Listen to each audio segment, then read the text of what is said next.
Lies, lies, lies. One of the most Googled phrases about estate agents in the UK, which surprises me but probably won't surprise you, is can estate agents lie about offers? So in this video, I'm going to share with you how to spot a trustworthy estate agent. What does the code of practice actually say within the industry? How to protect yourself when you're selling or buying, particularly offering on properties.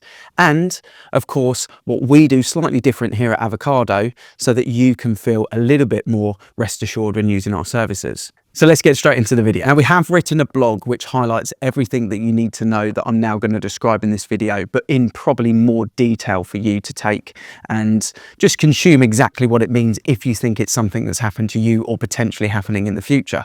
There are two main governing bodies when it comes to estate agency. One is the TPO and one is the PRS. This is the Ombudsman and the Property Redress Scheme. Always struggled to say that one.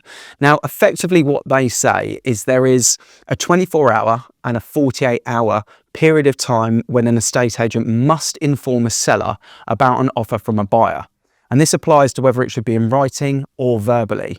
Now, can an estate agent lie about an offer? Of course, the answer is no. You're not able to mislead a buyer or a seller when it comes to the price of an offer.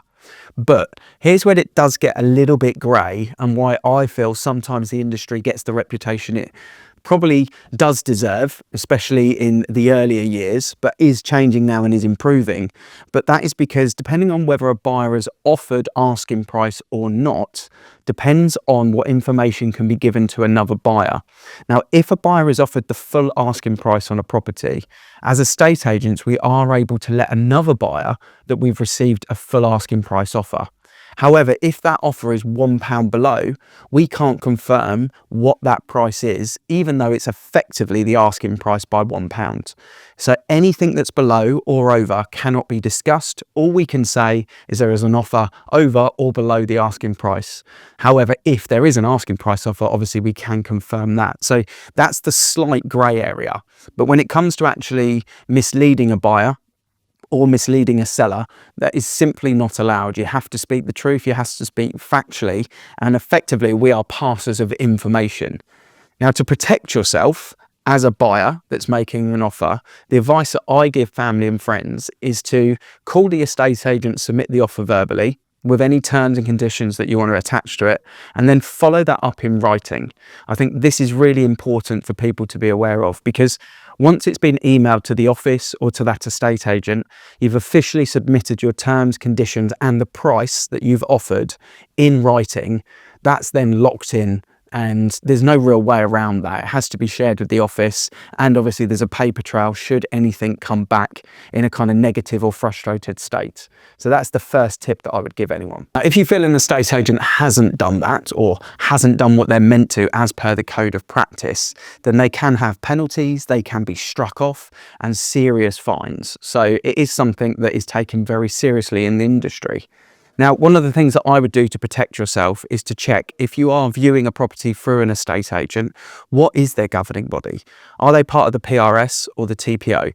That's a really key indicator to whether they're a trustworthy estate agent. And if they're not attached to either, effectively they're a rule among themselves, and you could be put in a really difficult situation when it comes to putting offers forward in the transaction. So you might want to just question that situation to protect yourself. So the key takeaways for this video is no, estate agents cannot lie about offers.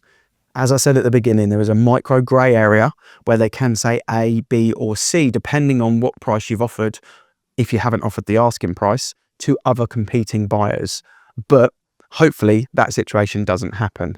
Now, one of the things that I would like to highlight is Avocado Property are part of the PRS. We take trustworthiness very seriously. We are on a mission to try and change the industry and improve it so that our kids and family and friends can be proud of what we created. And for you as a buyer, if you've got any questions about this video at all, or a seller yourself, please do reach out and contact us. And as I highlighted, we've written a whole blog all about this exact subject. And because it's Googled by thousands of people monthly, it does mean that it's a serious subject that isn't clear to the public at the moment. And hopefully this video has helped you with that subject.